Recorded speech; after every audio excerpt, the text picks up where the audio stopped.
Hi everyone, this is Dane Dormio, and today I'm going to talk to you about some more details of the second movement from the stretching sequence, which is part of the daily dose. So we've talked about stretching in Qigong in general, and we've gone into detail on the first movement in the stretching sequence, which opens the front of the body, the back of the body, and the top of the body, or the trapezius.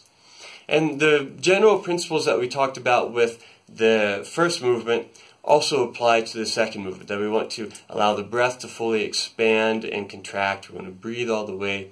We want to go slowly enough to allow the body to open and expand into the position. We want a sense of inflation and expansiveness rather than tension and stretching and pulling. So the second movement in the stretching sequence allows us to open up the sides of the body and the insides of the legs.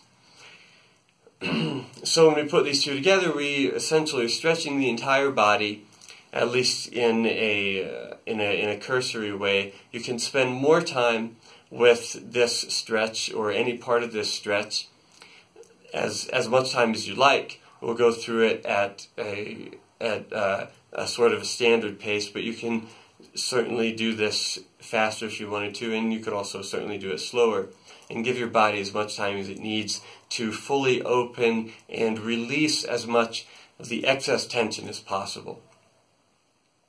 So I'll again demonstrate this movement one time without words, and then I will demonstrate it again, pointing out some of the details and some of the possible pitfalls.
So that's from the front, and this is the movement from the side.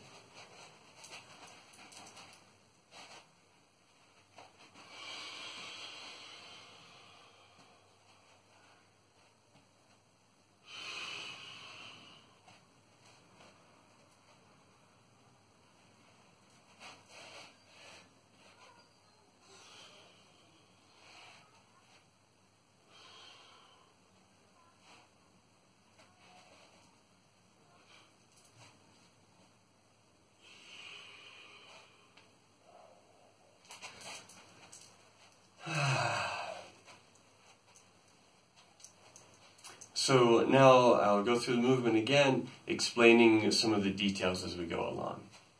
It starts with stepping out into a wide stance, as wide as you can comfortably go, and lowering your body as far as you can comfortably go. So my range of motion won't necessarily be your range of motion. You'll work within your 60 to 80%, or a little bit more if that's what you want to do, if you want to get more of a stretch, but still abiding by the non-exertion principle, working within the range where your body is able to experience the sensation of opening and expanding. So we step out wide, we lower the body, and I like to start by circling the arms around, and then we lower the hands by bending at the waist, reaching out. We're lengthening the spine, lengthening the arms, the shoulders, as if we're reaching towards the ground but not touching it. At the same time, we're also expanding the knees outwards and opening the legs. By opening the legs and even rolling your feet onto the outside edges like this, you can increase the stretch and the opening in the quad and the hamstrings and in the inner thighs. Using this part of the movement to get as much of a stretch as you can, or as much as is comfortable for you, on the insides of the legs. At the same time, we're lengthening the spine, and we then shift the weight over to one side, into one leg. So now we're able to get an even more intense stretch on the inside of this leg. We're also able to get a stretch in this hamstring. And what we want to do is reach as far as we can to one side, keeping the torso pointed towards the ground, and then rotate the spine so that now the torso is pointing forwards and we're getting an intense stretch all along this side of the body. Then we want to come up by pushing against the ground with this leg, by lengthening the leg, loading the quads on that side. So we're actually getting some strength training here in the quad, using the leg to push the body away from the ground. At the same time, we're still lengthening the spine, lengthening the shoulders, the arms. So if you take full advantage of this stretch, you're able to get a great stretch all over the body, really taking advantage of this movement to get as much of a stretch as possible. And then we continue the movement to the other side in exactly the opposite way, starting with lowering the body to the ground by bending the knee, loading this quad, then tilting the spine to the side, or tilting the torso to the side so that the spine is still facing forward, and then rotating the spine, reaching towards the ground. Now we're able to get an intense stretch in this thigh. We're also able to get an intense stretch on the inside of this leg. And we come back to the center.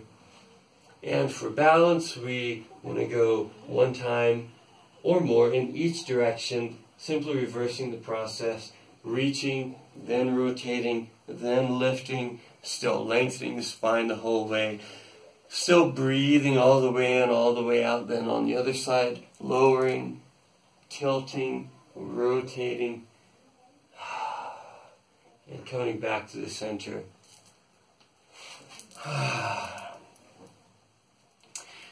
And one time through or one time around each way is good enough for general purposes for this. You can certainly go more times if you wanted to. You could also go much more slowly and spend more time moving through the posture. But if you really take full advantage of this movement and stretch everything that you possibly can the whole time, this provides a really comprehensive stretch and expansion of the entire body, especially when combined with the first movement where we're opening up the front of the body, the back of the body, and the top of the body. This movement we're opening the sides of the body and the insides of the legs. So combining these two together, we get a complete and comprehensive stretch of the entire body. Just a couple of things to pay attention to, possible pitfalls that people often do, beginners often run into when they do this stretch. One is keeping the knees straight and just moving the body, something like this. To get full advantage and benefit from this, we are also engaging the knees. So on one side the knee bends, on the other side the knee straightens. And then also to get full advantage, we are rotating the spine at the bottom as we go up so that we open this side of the body, and then pushing away from the ground with the leg, and then lowering with the leg on the other side. That lets us also get a full stretch and a bit of strength training for our quads when we do this movement. So I hope that this information is useful to you. I hope that you're able to incorporate it into your practice and use stretching to get the most benefit out of your Qigong by preparing the body, by just helping to release any excess tension that you might be carrying around when you begin your practice. So thank you for joining me today, and thank you for joining me on this lifelong mind-body mastery journey. I look forward to seeing you next time. Bye.